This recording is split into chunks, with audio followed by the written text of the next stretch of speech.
What I like about this part of town is it's where you see kind of the drop off from the likes of O'Connell Street, Henry Street. This is where town starts getting quiet and you start moving kind of into what was more of a residential area.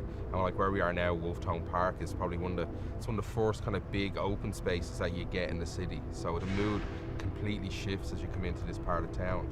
And the ghost stories associated with this area. I mean, you've got the Jervis Street Shopping Centre now, which of course was the hospital, and that's originally from 1718. So I mean, it was quite an old building, and it was the hospital of charity. But back in 2008, one of the newsreaders from Today FM, Bernie, just happened to mention to one of her co-workers how she'd heard a voice, a female voice, singing a lullaby, and as she tried to find out where it was and walked towards it, it faded out. And she presumed it was just a low radio, and she walked back to her seat, it got louder again. And once she mentioned that, it opened it up, and people started talking about the stories, and people came forward with stories from all over the Jervis Centre. Staff from Marks and Spencer's, security staff in the building, Tesco's, they all started describing the same things, which was they'd seen the ghost of a nurse in kind of period nurse's uniform walking through. But there was other stories then associated, well, not always the same girl. Some of them would actually interact with people. One of the things is that there was a guy passing through the corridor down towards where the toilets are, beside Burger King. As he was walking down there, it was early enough in the morning, he saw a woman standing in the corridor and she was kind of mumbling, but he couldn't hear her, what she was saying. He just see the lips were moving. And as he got closer to her, she turned and she looked straight at him, and she just turned around and then disappeared in front of him. Which is very strange to have something interact, because with a lot of these kind of old buildings, people say that it's what's called a residual haunting, which is just a replay, a recording, playing over and over again. So to actually have like a sentient kind of consciousness reacting with people is very, very rare.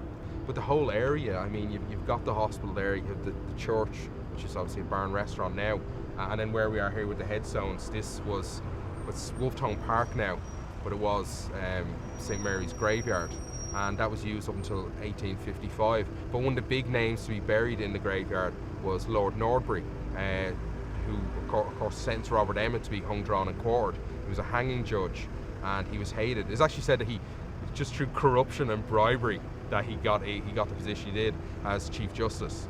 And one of the people he was said to have sentenced was a young man from Blanchardstown for sheep stealing.